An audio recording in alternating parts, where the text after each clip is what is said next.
বলুন। আমরা জয় গাঙ্গুলির সঙ্গে দেখা করতে এসেছি। 2 মিনিট দাঁড়ান। বলছিলাম কি, এদিকে আসুন। বলছি যেটা দেখাতে চাইছিলাম সেইটা এবার দেখুন। এইখানে কেন? অসভ্য। অসভ্যতার কি আছে? আরে আপনি সাধন, আমি ভজন, দুই ভাই মিলে একটু সাধন ভজন করবো। না, না। আরে দেখুন না। না না না না আরে দেখুন না। ইমা, আমাকে এসব দেখাচ্ছে? ভালো না? ভালো। এই এই সাধারণ ভোজন, সাধারণ ভোজন। আরে আমার ফ্যামিলিতে এরকম কেউ করেনি। পাগলা গরদ নয়, জেলখানা। যান ভিতরে। কি এমন দেখালাম যে এবারে চোটে রেগে মাথা গরম করে খাবার থেকে নিয়ে যাবে আমার বাপ না বাপের ছেলে। চলুন। এটা কেমন কথা হলো? কথা হয়েছিল 2 কোটি, এখন বলছো 5। সময়ের সাথে অ্যামাউন্টটাও চেঞ্জ হয়, দিতে হবে। বেশ, টাকা দেবো না। আমার তোমাদের কোনো সাহায্যের দরকার নেই। আমি ইন্ডিপেন্ডেন্ট হয়ে জিতবো, আর না হলে পুরনো পার্টিতে ফিরে যাব।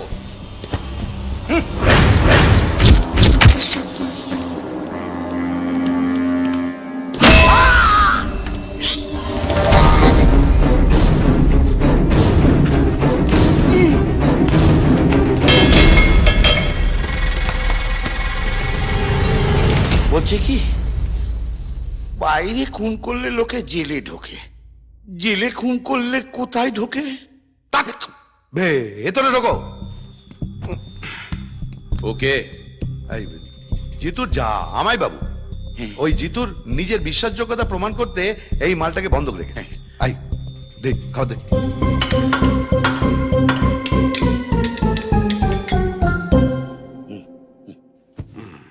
দাদাকে বলে দিও এবার ইলেকশনের জন্য ক্যান্ডিডেটদের থেকে কালেকশনটা হয়ে গেছে। টোটাল 700 কোটি টাকা। এবার সালা চিফ মিনিস্টারের 108। এই 700 কোটি এই দিল লোকে। কেউ নিজের ইচ্ছায় দিল, আর কেউ জোর করে। যে দিচ্ছিল না তার টিকিট ভোটের না, ডিরেক্ট উপরে। বলছিলাম কি, পুলিশের ভয় তো আপনার নেই, উপরওয়ালার উপরে কি কোনো ভয় নেই? আমাদের নিউজ চ্যানেলে আজকে দুপুরে কোনো এক অজানা শুভাকাঙ্ক্ষী একটি ভিডিও পাঠিয়েছেন, যে প্রাক্তন হোম মিনিস্টার শ্রী রামকৃষ্ণ গাঙ্গুলিকে মানুষ এতদিন সততার আধার বলে জানতো, তারই একটা অন্য দিক এই ভিডিওর মাধ্যমে ফুটে উঠেছে। প্রাক্তন হোম মিনিস্টার শ্রী রামকৃষ্ণ গাঙ্গুলির ভাই জয়ের কার্যকলাপ ও তার কথাবার্তার মাধ্যমে ফুটে উঠেছে অন্য একটা চিত্র, যেটা আমাদের চ্যানেল শুধুমাত্র আপনাদের কাছে সরাসরি পৌঁছে দিচ্ছে।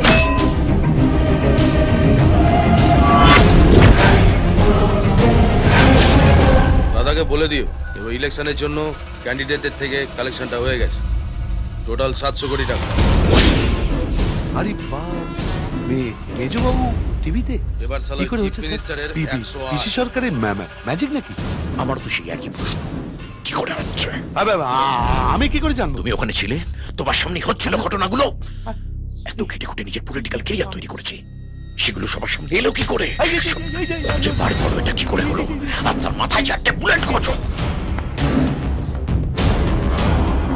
স্যার খেয়াল করেছেন আমরা যা বলছি তাই দেখাচ্ছে। এর মধ্যে নিশ্চয়ই কোনো টুকটাক আছে। টুকটাক না চাই, স্ট্রিং অপারেশন হচ্ছে, কোনো ক্যামেরা আছে কোথাও? এই খোঁজো খোঁজো। কারো তো ক্ষমতা আছে যে আপনার বাড়িতে ক্যামেরা রাখবে। নিশ্চয়ই ভেলকি। নো নো নো নো ভেলকি, নো ভোজবাজি, ইটস অনলি আংটির কারসাজি। হ্যাঁ, এতে ক্যামেরা আছে। ক্যামেরা তা কি করে হয়? এ তো দেবীর আংটি, মন্ত্রপুত।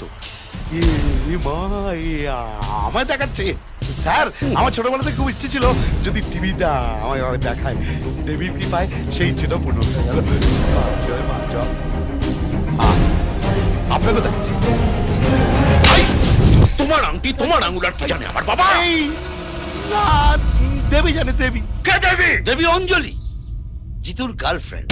স্যার, এসব তাহলে জিতুর কারসাজি? হ্যাঁ।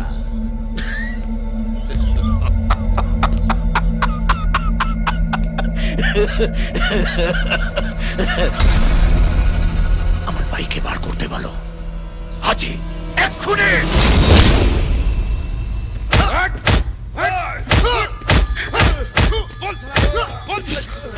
এ বাবা, এদেরই তো বৃন্দাবন দেখিয়ে দিচ্ছে।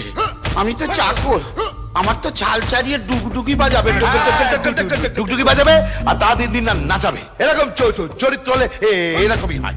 এই যে পাশে দাঁড়িয়ে আছে শালা হোটেলের মালিক, আমাকে এমন দেবী অঞ্জলির আন্টি বলালো, আমি শালা পুরো ঢুকে গেলাম। দাঁড়া জিতুকে আসতে দিন, তখন দেখবেন মিল্কা মিল্ক ওয়াটারকে ওয়াটার করে ছেড়ে দেবে। ও বাবা,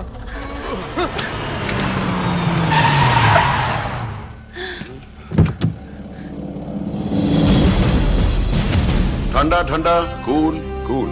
দাঁড়া দাঁড়া, আপনি গাড়িতে ঘুরিয়ে আনো। ভয় নেই, আমি এখন ডিউটিতে নেই। আমার কয়েকটা কথা ছিল, সেগুলো একটু বলতে এলাম। আমি আমার ডিপার্টমেন্টের দুজনকে পাঠিয়েছিলাম বীর প্রতাপ চৌধুরীর কারাপশনের ব্যাপারে খোঁজ খবর নিয়ে তাকে অ্যারেস্ট করতে, কিন্তু তারা তো বীর প্রতাপ চৌধুরীর ফ্যান হয়ে গেল।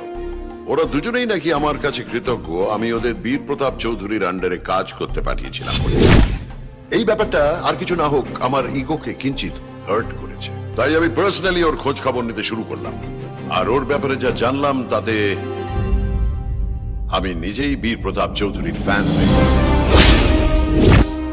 ওই যে মালটা টপকে গেছে তার ব্যাপারে কথা বলে লাভ কি এখানে? হ্যাঁ, আমি সেই পয়েন্টেই আসছি, কিন্তু সেটা বলার আগে আমি এটাও বলিনি যে যার যার হাই প্রেশার আছে বা ব্লাড সুগার আছে বা অ্যাজমা আছে তারা নিজের নিজের ওষুধগুলো একটু হাতে নিয়ে নিন, কারণ এর পর যা বলবো সেটা শোনার পর কিন্তু এই ওষুধগুলো দরকার হবে। হরিয়া মাধব, আরে কথাটা কি সেটা তো বলো। বীর প্রতাপ চৌধুরী আর জিতু দুজন আলাদা মানুষ নয়, ওরা এক। সে কি? হরিয়া মাধব, হতেই পারে না। বীর প্রতাপ চৌধুরী সেই দিন সেইখানে মারা যায়নি।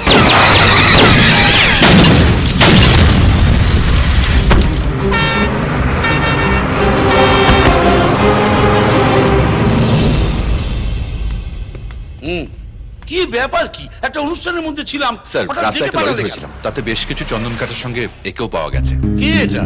জানা নেই, মাথার চোটটা বড্ড বেশি, বোধহয় মেমোরি লস হয়ে গেছে, কিছুই ওনার মনে নেই।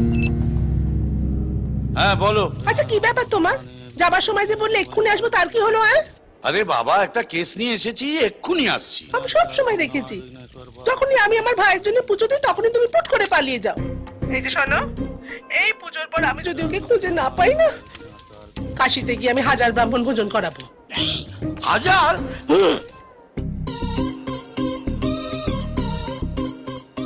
আর কোনো চিন্তা নেই, আমি তোমার সারপ্রাইজ দেব বলেই চেপে যাচ্ছিলাম। তুমি জানো তোমার ভাইকে খুঁজে পাওয়া গেছে। চিতুকে খুঁজে পাওয়া গেছে? হ্যাঁ, খবর পেয়েই তো আমি ছুটতে এলাম। হ্যাঁ গো, সত্যি চিতু? হ্যাঁ গো, তুমি বলেছিলে না ছোটবেলায় এই নাকের নিচে একটা জরুল ছিল, বড় হয়ে সেটা গোঁফ হয়ে গেছে। স্যার, আমরা দেখতে পাই চন্দন কাঠের উপর পড়ে আছে, ওর মেমোরি লস হয়ে গেছিল, তাই সুবিধা হলো। উনি ওনার স্ত্রী এবং বাকি সবাইকে ওই পেশেন্টকে নিজের শালা হিসেবে কনভিন্স করেন। কিচ্ছু করার ছিল না, 1000 ব্রাহ্মণ। আমি তো ভেবেছিলাম পাতি কেউ হবে।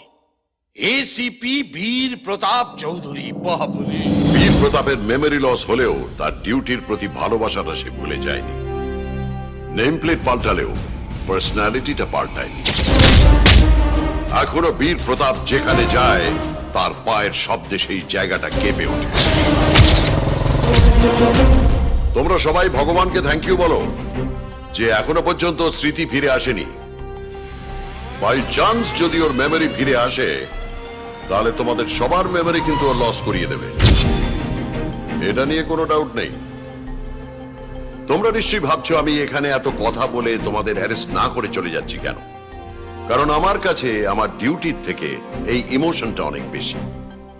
তোমাদের সবাইকে বীর প্রতাপের জন্য ছেড়ে গেলাম।